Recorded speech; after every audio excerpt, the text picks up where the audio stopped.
मुकुंदलाल घोष का जन्म गोरखपुर उत्तर प्रदेश में 5 जनवरी 1893 को हुआ था। परिवार में माता, पिता सहित 3 भाई व 4 बहनें थीं। माता पिता दोनों ही संत प्रकृति के थे। पिता श्री भगवती चरण घोष दयालु, गंभीर और कभी कभी कठोर थे। वे असाधारण गणितज्ञ और तर्कशास्त्र वेता थे तथा बुद्धि से ही काम लेते थे। वहीं माता स्नेह की देवी थी। माँ के सानिध्य में बच्चों को बचपन में ही धर्म ग्रंथों के साथ परिचय हो गया था। अनुशासन की आवश्यकता पर माँ रामायण और महाभारत से कहानियाँ सुनाती थी। पिताजी बंगाल नागपुर रेलवे बीएनआर में उपाध्यक्ष पद पर कार्यरत थे। यात्रा उनके कार्य का हिस्सा था। पिताजी का किसी एक नए प्रस्ताव पर पहले ना कह देना पिताजी का स्वभाव था। पिताजी अनुशासन में बच्चों के साथ दृढ़ता बरतते थे, परंतु स्वयं सरल सात्विक जीवन व्यतीत करते थे। वे कभी थिएटर नहीं गए। विभिन्न साधनाओं और भगवद गीता पढ़ने में ही उन्हें आनंद आता था।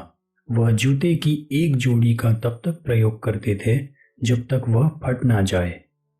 वैवाहिक जीवन के शीघ्र बाद पिता महान गुरु बनारस के लहरी महाशय के शिष्य हो गए। इससे पिताजी के विरक्त स्वभाव को और बल मिला। पिताजी लहरी महाशय से अविनाश बाबू के माध्यम से मिले, जो सदैव मुकुंद को बचपन में भारतीय संतों की कहानियां सुनाया करते थे। एक बार अविनाश बाबू ने बालक मुकुंद से पूछा, तुमने कभी सुना है किन असाधारण परिस्थितियों में तुम्हारे पिताजी लहरी महाशय के शिष्य बने? यह सुनते ही बालक मुकुंद उत्सुक हो गया। अविनाश बाबू बोले, तुम्हारे जन्म से कई वर्ष पहले मैंने अपने वरिष्ठ अधिकारी अर्थात तुम्हारे पिताजी से अपने गुरु का दर्शन करने हेतु बनारस जाने के लिए 1 सप्ताह की छुट्टी की याचना की, पर तुम्हारे पिताजी ने उपहास किया। उन्होंने कहा, क्या तुम कट्टरवादी बनना चाहते हो? यदि जीवन में आगे बढ़ना चाहते हो तो अपने काम पर ध्यान दो। उस दिन उदास होकर मैं घर जा रहा था कि पालकी पर सवार तुम्हारे पिताजी से मेरी मुलाकात हो गई। उन्होंने पालकी और नौकरों को विदा कर दिया और मेरे साथ चलने लगे। वे सांसारिक सफलता के लिए प्रयास करने के लाभ समझाने लगे, पर मेरा हृदय बार बार यही पुकार रहा था, लहरी महाशय, मैं आपके दर्शन के बिना जी नहीं सकता। हम लोग चलते चलते एक सुनसान मैदान के किनारे पहुंच गए। उस मैदान में हमसे कुछ ही दूरी पर मेरे महान गुरु अकस्मात प्रकट हो गए। उनका स्वर गूंज उठा, भगवती, तुम अपने कर्मचारी के प्रति अत्यंत कठोर हो। इसके साथ ही वे अंतर्ध्यान हो गए। मैं जमीन पर घुटने टेक कर लहरी महाशय पुकार रहा था। तुम्हारे पिताजी स्तंभित हो गए। वे बोले, अविनाश, मैं न केवल छुट्टी दे रहा हूँ बल्कि वाराणसी जाने के लिए मैं स्वयं भी छुट्टी ले रहा हूँ। प्रकट होने की शक्ति रखने वाले इन महान लहरी महाशय के दर्शन मुझे भी करने हैं। मैं अपनी पत्नी को भी साथ लूँगा और इन महान गुरु से प्रार्थना करूँगा कि हमें अपने आध्यात्मिक पथ पर दीक्षित करे। अगले दिन शाम को तुम्हारे माता पिता और मैं रेलगाड़ी से वाराणसी के लिए चल पड़े। वहां पहुंचकर कुछ दूर घोड़ा गाड़ी से, फिर तंग गलियों से गुरु के घर पहुंचे। बैठक से प्रवेश करने पर यहाँ हमेशा की तरह पद्मासन में बैठे गुरुदेव को प्रणाम किया। उन्होंने हृदयवेदी आंखें झपकाई और उन्हें तुम्हारे पिताजी पर स्थिर कर दिया।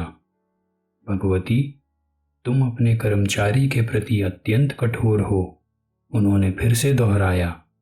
फिर आगे कहा, मुझे खुशी है कि तुमने अविनाश को आने की अनुमति दी और साथ में तुम भी अपनी पत्नी को साथ लेकर यहाँ आ गए।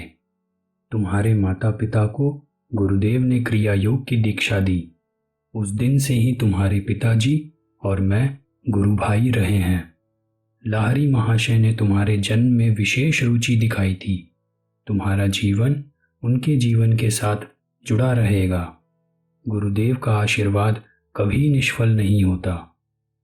मुकुंद के जन्म के थोड़े ही दिन बाद लहरी महाशय ने जगत से प्रस्थान किया।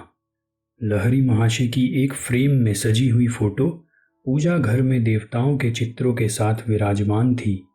लगभग रोज सुबह शाम मुकुंद अपनी माता के साथ उस पूजा वेदी के सामने ध्यान लगाकर बैठा करता था। जैसे जैसे मुकुंद बड़ा होते गया, उसके मन में महान गुरु का विचार दृढ़ होता गया। ध्यान में प्रायः उनकी छोटी छवि छोटे से फ्रेम से बाहर आ जाती और जीवित रूप में सामने बैठ जाती। जब मुकुंद चरणों को स्पर्श करने के प्रयास करता, तब वह पुनः चित्र बन जाती। लगभग 8 वर्ष की आयु में मुकुंद को लहरी महाशय की फोटो से स्वास्थ्य लाभ प्राप्त हुआ। इस अनुभव ने मुकुंद के प्रेम को और भी उत्कट कर दिया। लहरी महाशय द्वारा पिताजी को दी गई फोटो एक पवित्र स्पंदन से युक्त है। इस फोटो की भी एक चमत्कारिक कहानी है जो मुकुंद को उसके पिताजी के गुरु भाई काली कुमार राय ने सुनाई थी। विरोध के बावजूद लहरी महाशय और शिष्यों की, जिनमें काली कुमार राय भी शामिल थे, एक सामूहिक फोटो खींची गई। पर उस समय आश्चर्य की सीमा ना रही। जो फोटो में शिष्यों के चित्र तो स्पष्ट दिखाई दे रहे थे, परंतु बीच में लहरी महाशय की कोई आकृति नहीं थी। एक शिष्य गंगाधर बाबू ने कहा कि वे गुरुदेव लहरी महाशय की फोटो खींच सकते हैं। अगले दिन प्रातःकाल गुरुदेव पद्मासन में बैठे थे। उनके पीछे कपड़े का पर्दा भी लगा दिया गया था। गंगाधर बाबू वहां पहुंच गए।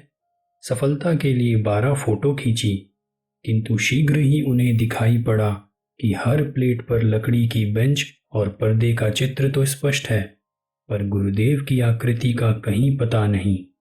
गंगाधर बाबू का अभिमान चूर चूर हो गया। कई घंटों बाद लहरी महाशय ने अपना मौन तोड़ा। मैं ब्रह्म हूँ, क्या तुम्हारा कैमरा सर्वव्यापी अगोचर का चित्र खींच सकता है? गंगाधर बाबू ने कहा, परंतु हे सर्वज्ञ गुरुदेव, आपके देह मंदिर की एक फोटो प्राप्त करने की बहुत इच्छा है। आज तक मैं नहीं समझ पाया था कि आप में ब्रह्म पूर्ण रूप से वास करता है। गुरुदेव ने कहा, कल सुबह आओ, मैं फोटो खिंचवा लूँगा। अगले दिन फोटोग्राफर ने अपना कैमरा फोकस किया। इस बार अगोचर रहस्यमयता के आवरण से रहित उस पवित्र महापुरुष की आकृति प्लेट पर स्पष्ट रूप से उभर आई। गुरुदेव ने इसके बाद कभी भी कोई फोटो नहीं खिंचवाई। एक दिन मुकुंद प्रातः अपने बिछौने पर एक गहन दिव्य स्वप्न में डूब गया। बंद आंखों के अंधकार के पीछे क्या है, यह विचार तेजी से मन में उभर गया। तत्क्षण अंतर्दृष्टि के सामने प्रकाश कौंध गया। पर्वत गुफाओं में ध्यानस्थ बैठे संतों की आकृतियां चलचित्रों की भांति प्रकट होने लगी। मुकुंद ने उच्च स्वर में पूछा, आप लोग कौन हो? उत्तर आया, हम हिमालय के योगी हैं। मुकुंद ने कहा, हिमालय पर आकर आपके जैसा बनना चाहता हूँ। यद्यपि वह आनंद क्रमशः क्षीण होता गया, पर उससे मुकुंद ब्रह्म की स्थायी खोज की विरासत प्राप्त करने में सफल हुआ।